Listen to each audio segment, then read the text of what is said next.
नमस्ते दोस्तों, आज हम लोग सेकंड क्लास की ज्योग्राफी की बुक पढ़ेंगे। एनसीईआरटी पर्यावरण।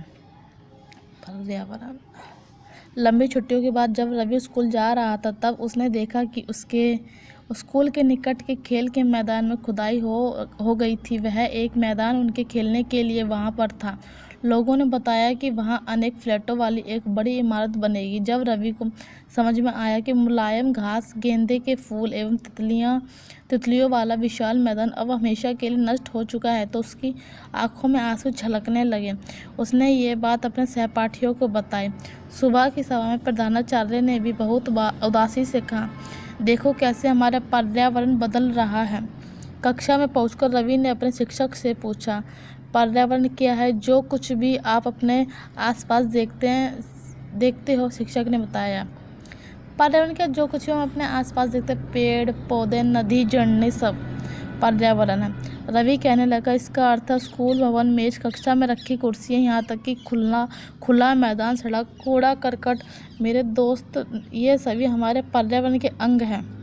हाँ, शिक्षक ने कहा, लेकिन जरा रुको। कुछ वस्तुओं का निर्माण प्रकृति ने किया है, जैसे पर्वत, नदी, पेड़, प्राणी।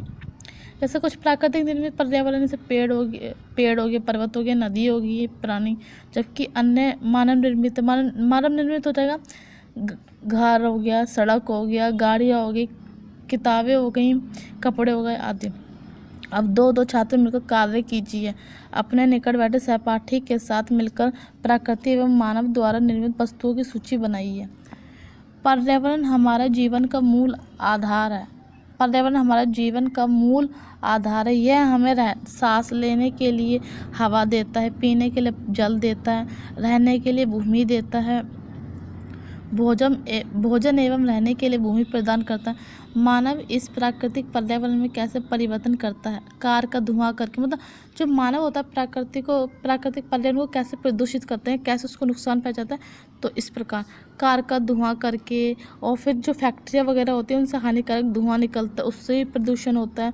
उसका जो कूड़ा करकट जब नदियों या तालाबों में जाता है तो उसमें कई प्रकार के केमिकल होते हैं, जिससे जल प्रदूषित होता है। कार का धुआं वायु को प्रदूषित करता है, पानी को पात्र में एकत्रित किया जाता है, भोजन को बर्तनों में परोसा जाता है और भूमि पर कारखानों का निर्माण होता है। मानव कार, मिल, कारखानों एवं बर्तनों का निर्माण करता है। इस प्रकार से मानव प्राकृतिक पर्यावरण में परिवर्तन करता है। मानव कई चीज़ों का निर्माण करता है, उससे प्राकृतिक पर्यावरण प्रदूषित होता है, कार का, बर्तनों का आदि का। 1972 स्टॉकहोम सम्मेलन, यह यूनाइटेड नेशन पर्यावरण कार्यक्रम द्वारा चलाया गया। हर साल हम लोग 5 जून को विश्व पर्यावरण दिवस मनाते हैं।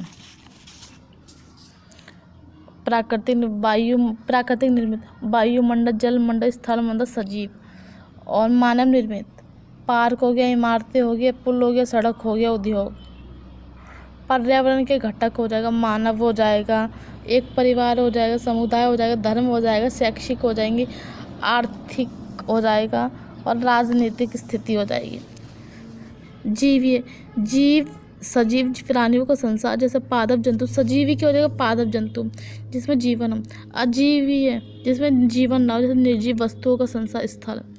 ऊपर के वार्तालाप, इसलिए हम प्राकृतिक पर्यावरण में परिवर्तन करते हैं और कभी कभी उसे नष्ट भी करते हैं। ऊपर के वार्तालाप से आप समझ गए होंगे कि किसी भी जीवित प्राणी के चारों ओर पाए जाने वाले लोग, स्थान, वस्तुएं और प्रकृति को पर्यावरण कहते हैं। पर्यावरण है कि किसी भी जीवित प्राणी के चारों ओर जो स्थल हो गए, जगह हो गई, वस्तु हो गई, वे सब प्राकृतिक है, प्राकृतिक पर्यावरण है। यह प्राकृतिक एवं मानव निर्मित परिघटनाओं का मिश्रण है। प्राकृतिक पर्यावरण में पृथ्वी पर पाई जाने वाली जीवी एवं आजीवी दोनों परिस्थितियां सम्मिलित है। प्राकृतिक में क्या होता है? पृथ्वी पर जीवी और आजीवी दोनों प्रकार की परिस्थितियां पाई जाती हैं। और जबकि मानवीय पर्यावरण में मानव की परस्पर क्रियाएं, उनकी गतिविधियां एवं उनके द्वारा बनाई गई रचनाएं सम्मिलित है। प्राकृतिक पर्यावरण भूमि, जलवायु, पेड़ पौधे एवं जीव जंतु मिलकर प्राकृतिक पर्यावरण बनाते हैं। प्राकृतिक पर्यावरण कैसे बनता है? भूमि, जलवायु, पेड़ पौधे, जीव जंतु मिलकर प्राकृतिक पर्यावरण बनाते हैं। पृथ्वी की ठोस परत या कठोर ऊपरी परत को स्थलमंडल कहते हैं। स्थलमंडल चट्टानों एवं खनिजों से बना होता है। एवं मिट्टी की पतली परत से ढका होता है। यह पहाड़, पठार, मैदान, घाटी आदि जैसी विभिन्न स्थलाकृतियों वाला विषम धरातल होता है। यह स्थलाकृतियाँ महाद्वीपों के अलावा महासागरों की सतह पर भी पाई जाती हैं। जो भूपर्पटी होती है वो महासागरों और महाद्वीपों की सतह पर भी पाई जाती है।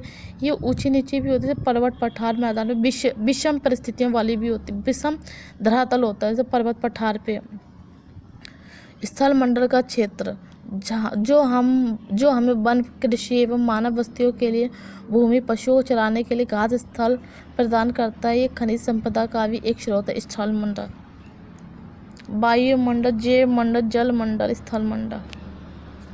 जल के स्रोत, जल के क्षेत्र को जल मंडल कहते हैं। यह जल के विभिन्न स्रोतों जैसे नदी, झील, समुद्र, महासागर आदि जैसे विभिन्न जलाशयों से मिलकर बनता है। मतलब जलमंडल कैसे बनेगा? इसमें नदी का पानी हो गया, जल हो गया, झील का पानी हो गया, समुद्र हो गया, जल वाष्प हो गया, सब कुछ इसमें सम्मिलित होता है। जल की सभी अवस्था विभिन्न जलाशयों से मिलकर बनता है। यह सभी प्राणियों के लिए आवश्यक है। पृथ्वी के चारों ओर फैली वायु की पतली परत को वायुमंडल कहते हैं।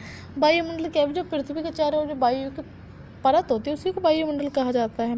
पृथ्वी का गुरुत्वाकर्षण बल अपने चारों ओर के वायुमंडल को थामे रखता है और ये सूर्य की झुलसाने वाली गर्मी एवं हानिकारक किरणों से हमारी रक्षा करता है। जो पृथ्वी का ग्रेविटेशन फोर्स होता है, गुरुत्वाकर्षण बल, ये अपने वायुमंडल को चारों ओर से थामे रखता है और जो सूर्य से आने वाली झुलसाने वाली गर्मी होती है, हानिकारक किरणें, उससे हमारा बचाव करता है। पर्यावरण यानी कि एनवायरनमेंट की शब्द की उत्पत्ति फ्रेंच से हुई है जिसका अर्थ होता है पड़ोस।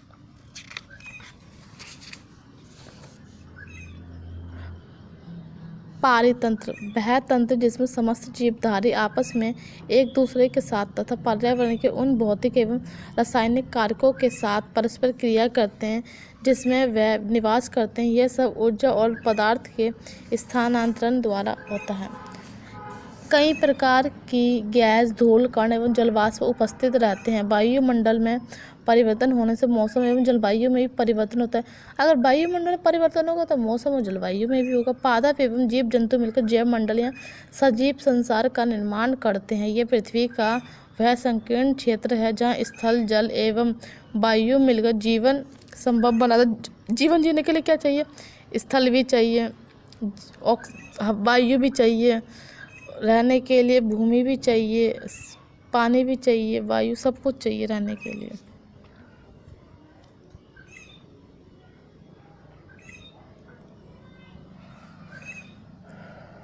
सभी पेड़ पौधे, जीव जंतु एवं मानव अपने आसपास के पर्यावरण पर आश्रित होते हैं। प्रायः वे एक दूसरे पर भी आश्रित है। जीवधारियों का आपसी एवं अपने आसपास के पर्यावरण के बीच का संबंध ही पारितंत्र का निर्माण करता है। जबकि अधिक वर्षा वाले वन, घास स्थल, रेगिस्तान, पर्वत, झील, नदी, महासागर एवं छोटे से ताल का भी एक पारितंत्र होता है। जैसे हम प्रकृति पर निर्मित है, वैसे प्रकृति हमसे निर्मित है। हम प्रकृति का उपयोग करते हैं तभी तो चीज़ें आगे होती हैं। अगर हम प्रकृति का उपयोग नहीं करेंगे तो उनमें कोई परिवर्तन नहीं होगा, वैसी कैसी रहेगी। इसलिए हम दोनों लोगों पर निर्भर करते हैं। मानवीय पर्यावरण, मानव ने पर्यावरण के उपयोग और उसमें परिवर्तन करने के कई तरीके सीख लिए हैं। उसमें फसल उगाना, पशुपालन करना एवं स्थायी जीवन जीना सीख लिया है। पहिए का आविष्कार हुआ, आवश्यकता से अधिक अन्न उपजाया गया, वस्तु विनिमय पद्धति का विकास हुआ, व्यापार आरंभ हुआ एवं वाणिज्य का विकास हुआ तो औद्योगिक क्रांति से बड़े पैमाने पर उत्पादन आरंभ हो गया। परिवहन तेज गति से प्रारंभ हुआ। सूचना क्रांति से पूरे विश्व में संचार सहज और द्रुत हो गया। प्राकृतिक एवं मानवीय पर्यावरण के बीच सही संतुलन होना आवश्यक है। मानव को पर्यावरण के साथ समरसता से रहने एवं उसका उपयोग सीखना चाहिए। प्रत्येक 5 जून को विश्व पर्यावरण दिवस मनाया जाता है। वस्तु विनिमय पद्धति, यह वस्तुओं की अदला बदली का व्यापार है जिसमें धन का प्रयोग नहीं होता।